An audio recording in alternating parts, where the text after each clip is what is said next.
상가변호사.com 영상이고요. 오늘 권리금 회수의 꿀팁을 알려드리겠습니다.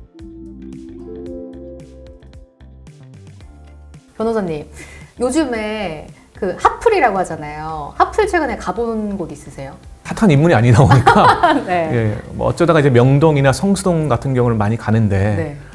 최근에 정말 사람들이 너무 많더라고요. 인파가 너무 많고 관광하러 오신 분도 많고 네. 뭐 또 놀러 오신 분도 많고 그래서 굉장히 놀란 기억이 있습니다. 요즘에 대표적인 그 MZ들의 핫플이라고 하면은 성수동 많이 예. 떠오르시잖아요. 근데 요즘 성수동 같은 곳들이 너무나 핫해서 권리금 거래가 진짜 어마어마한 금액에 된다고 들었습니다. 요즘 또 떠오르는 동네들 많이도 생각이 나실 것 같은데 이런 곳들도 권리금 굉장히 고액에 좀 거래가 된다고 들었거든요. 근데 많은 분들이 이거 궁금하시대요, 변호사님. 권리금은 어떤 요소들로 책정이 될까요? 이제 권리금을 산정하는 방식은 두 가지 방식이 있습니다.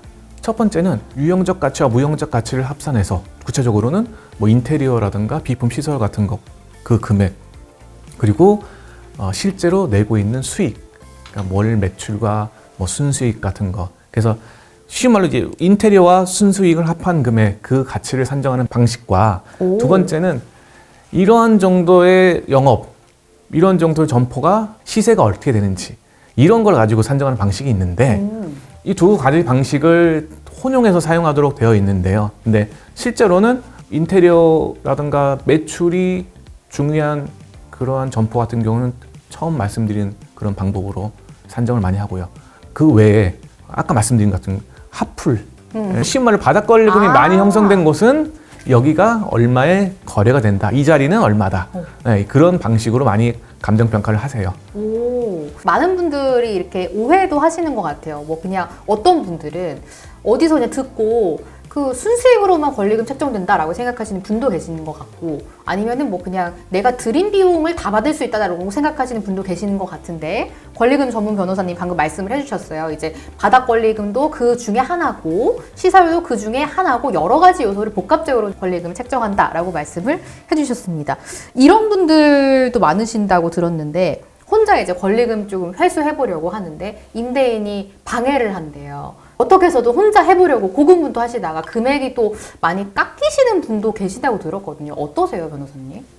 이런 금액 깎이는 분들은 어떻게 보면 이제 임대인에게 휘둘리다 보니까 예, 처음에 임대인한테 도와달라, 네. 협조해달라라고 하는데 임대인이 협조하지 않는 부분에 대해서 법적 대응을 생각하지 못하시고 그냥 요구한 대로 다 들어져 보니까 뭐 예를 들어서 뭐 월세가 기존에 300만 원이었는데 한 1,000만 원, 500만 원, 뭐 거기가 올린다. 아니면 다른 힘든 조건을 요구한다.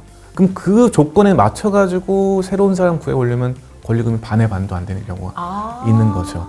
사실 그분이 소송까지 갔으면 더 많은 금액을 받을 수 있었는데 법적 대응을 안 하시다 보니까 안타깝게도 큰 손해를 보고 나오신 경우가 있습니다. 제대로 된 시기에 딱 법적인 대응을 맞게 하는 게 굉장히 중요할 것 같은데 오늘 제가 영상 시작하면서 말씀드렸잖아요. 권리금 회수에 특히 핫플 같은 고액의 권리금 회수에 꿀팁을 주신다고 들었는데 어떤 팁인가요? 이게 또 이런 핫플은 네. 특징이요. 월세는 낮은데 건물 가격은 굉장히 높아요. 그러면 사실 이제 새로 건물을 구매하신 분들은 뭐 이런 경우도 많습니다. 건물 가격이 110억인데 네. 90억을 대출을 받아서 사는 거예요. 근데 그러면 임대인이 굉장히 큰 어떤 이제 이자 비용이 발생하겠죠. 네. 예. 그런 경우에는 사실 또 우리가 권리금 회수하는 것도 중요하지만 어떻게 보면은 소송을 지연시킴으로 인해서 상대와 합의를 이끌어내는 것도 중요할 수 있거든요. 그래서 그런 방법도 생각을 해봐야 되는 거고 그리고 기본적으로 권리금 회수 관련된 소송에서 승소하려면 증거가 있어야 되는 거고 그쵸. 그 증거는 서면으로 된 증거여야 됩니다. 그래서 정확하게 법률 규정에 맞게 만기 6개월 전에 신규 임차인을 데려와서 주선 행위를 정확하게 하고 거기에 대해서 임대인이 명백한 거절 행위를 했다는 모든 증거를 갖춰놔야 소송에서 이길 수가 있습니다. 근데 이 부분을 간과하시고 그러니까 본인이 생각했을 때 임대인이 방해했어. 그러니까 주관적으로 판단하셨다가 증거가 있습니다. 근데 판사가 판단했을 때는 증거가 아닌 거예요. 음. 방해가 아닌 거죠. 그렇게 해서 패소하는 경우가 왕왕 있습니다. 변호사님께서 전국에서 거의 제일 다양한 권리금 사건은 다 다뤄보셨다고 해도 지금 과언이 아닌데 안타까운 분들도 많이 보시잖아요. 그렇기 때문에 권리금 회수, 특히 고액의 권리금을 회수해야 한다라고 하면 방금 변호사님이 말씀해주신 꿀팁 꼭 기억해 주시고 제일 중요한 거는 적절한 법률적인 대응, 적절한 시기에 딱 해야 되기 때문에 검토를 빨리 받아보시는 게 중요할 것 같습니다.